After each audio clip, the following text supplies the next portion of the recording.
Hello, and welcome to MBKHS News. My name is Ivelisse Velez. Do you remember when you received your license? Did a weight lift off your shoulder as you realized that you have officially gained your independence and freedom? Although most teenagers are quick to get behind the wheel of a car to attain that sense of liberty, most do not realize that the privilege of driving comes with a price. In fact, when driving, you are not only responsible for your life on the road, you're responsible for other drivers' lives as well. Other ways to prevent teen crashes include simply being informed and taking a stand against irresponsible driving. KeepTheDrive.com is a student-led organization which allows teens to do both. This national program promotes responsible driving on the road through projects such as Act Out Loud, which is a teen-led and school-based activism competition to aid in spreading the word about safe teen driving. KeepTheDrive.com also posts facts about driving laws, distracted driving, and teen driving. Some of these facts, however, are largely misconstrued amongst the teen community. In order to clear the fog from their eyes, some seniors from Meadowbrook agreed to hold a seminar about teen driving. Here I am, and we're doing a round-robin session, aka a seminar, about driving behind the wheel, the distractions of driving, and texting and driving. I've taken a group of seniors from Meadowbrook High School to hear their opinions. So what do you guys think is the greatest distraction for teen drivers today? I think it's texting and driving. Why? Because it's distracting you from paying attention to the road. You're not looking where you're going. Anything can happen at a drop of a dime. Okay, so what other distractions can you guys think of that also contribute to teen crashes? Well, I would say to a new driver, like a teenager, other teens, friends in the car with them, you know how you could be driving and they just decide to play around. You get distracted, you might want to play back too. You know you shouldn't, but we don't think about it sometimes, and that could cause an accident. So do you guys know what the state of Virginia has done to try to avoid these kind of distractions? They've made it a law to where that if you're caught texting and driving, you can get a ticket. Do you believe that that has hindered you or helped you in preventing crashes? I feel that it hasn't done anything really, because how are they going to catch you texting? And I mean, it doesn't pose a big threat. I actually disagree. I think it has reduced a little, but not enough to be effective.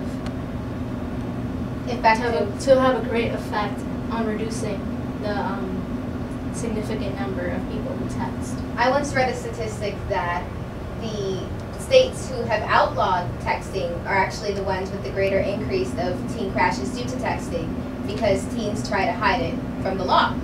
Therefore, they try to text under the car instead of looking up and texting at the same time. Have any of you tried to do that? And it's okay, you can admit to it, nobody's going to arrest you or anything. Personally, I haven't, but I've been in the car when other people have, and that is just as scary, if not scarier. How do you guys feel when you have a friend who's driving and texting at the same time? I wish I had another seatbelt just to buckle again. It's just not safe. I think it depends on the driver, if they're experienced or not behind the wheel. So I think regardless of experience, your reaction time decreases. Your reaction time does decrease, and I mean, I've done my own experiment where we've tested reaction time in my class. And the more distractions you have, the greater your reaction time is, or it decreases. So guys, who do you believe are the worst drivers, males or females? I feel like it's both. They both do things without thinking. It's just, females probably tend to do it more than males, but in actuality, they both do it. What do you think females do more than males? Because females like to talk. So you believe that females text and talk on the phone while driving more than males? Yes. Who do you believe gets the most crashes, males or females? Probably males, because they horseplay in the car.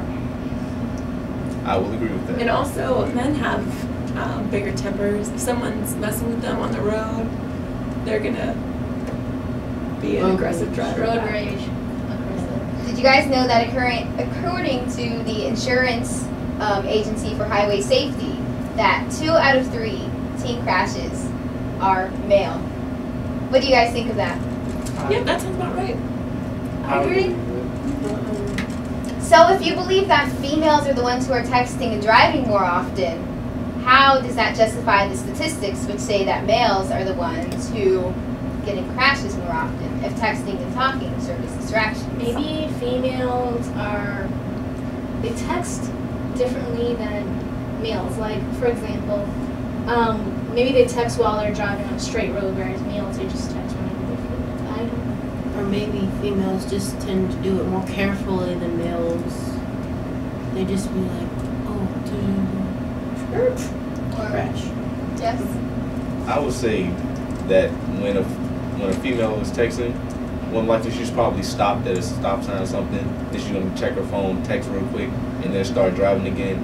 A guy, from what I've seen when I've been in the car, like my brother, he'll just text whenever he feels like it on the highway, just texting away. I wouldn't do that myself, but some people are just irresponsible like that. So what do you guys think is the estimated number of teens in the United States who text while driving? 200,000. Maybe 75%. Anybody else? Nothing? We have 1.6 million teens texting while driving in the U.S. who admit to it in a survey. So we can still probably have some facts that are skewed in there. But that's a large number of teens. Do any of you admit to texting and driving? I have done it while sitting at a stoplight or stop sign, but once I start driving, I set everything down. Do you think that even when you're at the stop sign or at a stoplight, that it serves as a distraction anyway? Of course, because you could still be sitting there, the light's green, and you have a whole bunch of cars and you're just holding up traffic. Okay, so how do you think your risk for crashing on the road increases when you have other distractions, such as your friends in the car? I think it increases greatly because of the fact that friends, you like to some teenagers like to talk with their friends. Some people choose to do things differently because their friends are in the car. They know how they were taught to drive a car, but they want to show off a little bit. Or I can drive a little bit faster than the speed limit. Or while driving. Still get away with it. Problems with peer pressure. Yep.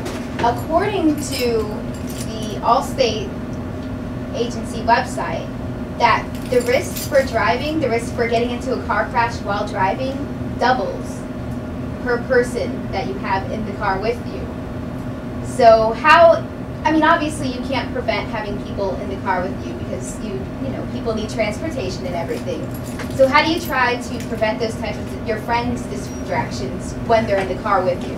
Just ask them to don't mess with you while you're driving. Just let them stay on their side of the car and just let them mind their own business. I mean, you have to know your friends.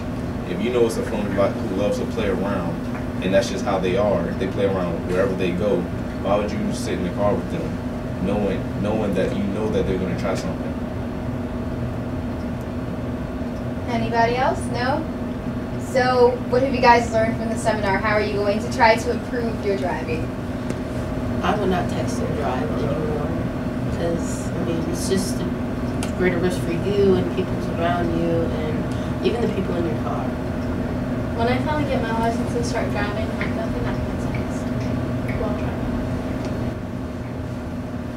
I don't have text, so I can't do that. I'm I know, it's terrible. Well, thank you guys for holding the seminar with me. I very much appreciate it. Thank you for having us. And these have been our Meadowbrook seniors for the interview on their opinions on teen driving. Ultimately, you are the one responsible for your actions. If you act according to the law and prevent personal distractions on the road, you can aid in protecting many lives. Please remember to visit keepthedrive.com for ideas on how to promote good driving in your community. And remember that freedom comes with a price. I'm Evie Velez, signing off for MBKHS News. Bye.